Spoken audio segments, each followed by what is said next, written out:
कुछ दिन पहले की बात है। एक सुंदर सी महिला जिसका नाम रेनू था, जो कि शादीशुदा थी, अपने बेटे की जिद करने पर उसे चिड़ियाघर घुमाने लाई थी। कद-काठी से काफी आकर्षक दिखने वाली रेनू बहुत ही ज्यादा सुंदर थी और उसके चेहरे का नूर हर किसी को अपनी ओर एक नजर देखने को मजबूर कर ही देता था। काले घने लंबे बाल जो कि उसकी कमर तक जाते थे, उसकी सुंदरता में चार चांद लगा रहे थे। उसके साथ में उसका छोटा सा बेटा, जो कि अभी 4 साल का था और उसकी उंगली पकड़ के बारी-बारी से अलग-अलग जानवरों को उनके बाड़े के आकर आगे जाकर देख रहा था और कभी हँसता, कभी मुस्कुराता, कभी अपनी माँ की ओर देखकर खेल रहा था। वहीं चिड़ियाघर में एक आवारा और मनचले लड़कों का झुंड भी था, जो रेनू को देखते ही उसके सुंदरता पर लार टपकाने लगे थे। उनमें आपस में ही होड़ लग गई। वे एक दूसरे से कहने लगे, वो देख तेरी भाभी आ रही है। तभी दूसरा लड़का पहले वाले से कहता है, चल पगले, भाभी तो तेरी है, मेरी तो जाने मन है। ऐसे भद्दे और अश्लील कमेंट करते हुए वे लड़के उस लड़की के आगे पीछे घूमने लगते हैं, लेकिन रेनू उन बेशर्म लड़कों को इग्नोर करते हुए अपने बेटे के साथ मस्ती करते हुए आगे बढ़ती जा रही थी। अपने प्रति कोई भी प्रतिक्रिया ना देखकर वे लड़के अब और भी ज्यादा जोर शोर के साथ उसका पीछा करने लगे। एक लड़का जो सबसे ज्यादा जोश में था, आगे जाकर शेर के बाड़े वाले पिंजरे की छत पर कूदकर बैठ जाता है और गाना गाने लगता है, तेरा ध्यान किधर है, तेरा हीरो इधर है। उसकी ओर कुछ इशारे भी करने लगता है। रेनू उन लड़कों की तरफ ध्यान ही नहीं दे रही थी, वह अपने बेटे के साथ खेल रही थी। ऐसा लग रहा था मानो उसे कोई फर्क ही नहीं कि ये क्या कह रहे हैं।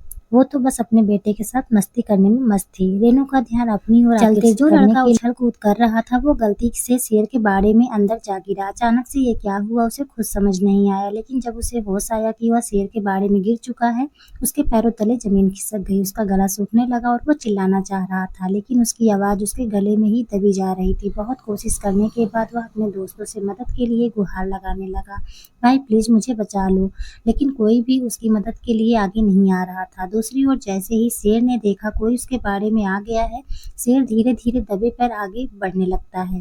शेर के चेहरे और उसकी आंखों का खौफ देखते ही लड़के का हाल बेहाल हो गया था। उसे तो लगा कि शायद ये उसकी जिंदगी का आखिरी दिन होगा। बाड़े के बाहर बहुत से लोगों की भीड़ इकट्ठी हो जाती है और सब लोग उसे बाहर आने के लिए चिल्लाते हैं, लेकिन आगे बढ़ के कोई उसकी बचाने के लिए मदद नहीं करता। शेर आगे बढ़ रहा था, तभी भीड़ में से आगे आकर रेनू ने अपनी साड़ी का एक किनारा जल्दी से बाड़े में फेंका और चिल्लाकर कहा, जल्दी से पकड़ो इसे। रेनू ने अपनी पूरी साड़ी उतार दी और बाकी लोगों की मदद से एक छोर पकड़े रही। दूसरे छोर को पकड़ के वो लड़का किसी तरह से अपनी जान बचाने में कामयाब हो गया। जैसे ही वो बाड़े की दीवार कूद के बाहर आया, वहां पर मौजूद सिक्योरिटी गार्ड ने गरजते हुए कहा, तुम्हें होश भी था कि तुम क्या कर रहे थे इस खूंखार शेर के बाड़े के पास? अगर ये बहन तुम्हारी मदद करने के लिए आगे ना आई होती तो तुम अब तक इस शिकारी के शेर के पेट में चले गए होते।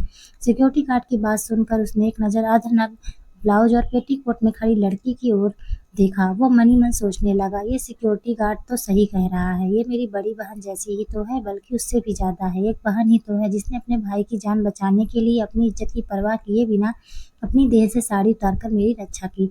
लड़के ने हाथ जोड़े और रेनू के पैरों में गिरते हुए माफी मांगने लगा, बहन मुझे माफ कर दो, मैं कुछ देर के लिए भावनाओं में बह गया था और अपनी मर्यादा को भूल गया था, मुझे माफ कर दो। आपने अपनी इज्जत की परवाह किए बगैर मेरी जान बचाने के लिए अपनी साड़ी तक उतार दी। आगे से मैं किसी भी महिला को अपनी माँ और बहन की नज़र से ही देखूंगा। रेनू ने अपने पैरों से लड़के को उठाया और मुस्कुराते हुए कहा, भाई किसी भी स्त्री की इज्जत उसके बदन पर लिपटे चंद वस्त्रों से नहीं होती, ना ही उसके किसी विशेष अंगों में होती है। ये हम इंसानों की मानसिक विकृति है जो उसे जबरन इज्जत के साथ जोड़ के देखते हैं, जबकि सच्चाई तो यह है कि स्त्री इज्जत तो उसके आचरण, उसके चरित्र से जुड़ी होती है।